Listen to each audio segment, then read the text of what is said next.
2025 রোজ সোমবার বাংলাদেশের ঐতিহ্যবাহী কক্সবাজারে ঘোরার এবং সময় কাটানোর উদ্দেশ্যে এখন সমুদ্র সৈকতে গোসলের করতেছি এবং সমুদ্র সৈকতের পানিতে গোসল করে খুবই সুন্দর একটা দুপুরের বেলা অনুভব করতেছি। গোসলের জন্য আমি এখন সমুদ্রে নামবো আর গোসল করবো। সুবহানাল্লাহ। এই জন্যই কক্সবাজার সমুদ্রটা আমার কাছে এত ভালো লাগে। কি বিশাল ঢেউ আল্লাহ পাকের সৃষ্টি। এটা কোনো ইলেকট্রনিকের মাধ্যমে না, এটা কোনো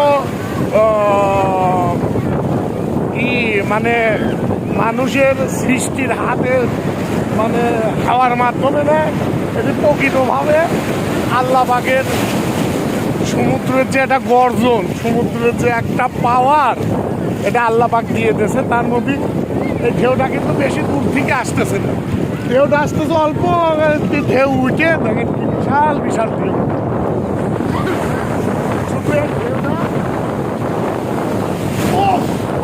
শুধু এই ঢেউটা কক্সবাজার সমুদ্র সৈকতেই দেখা যায়।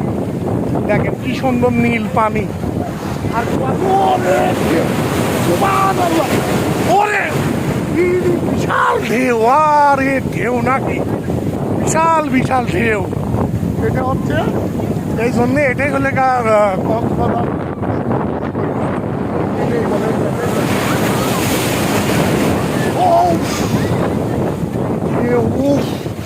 অসাধারণ।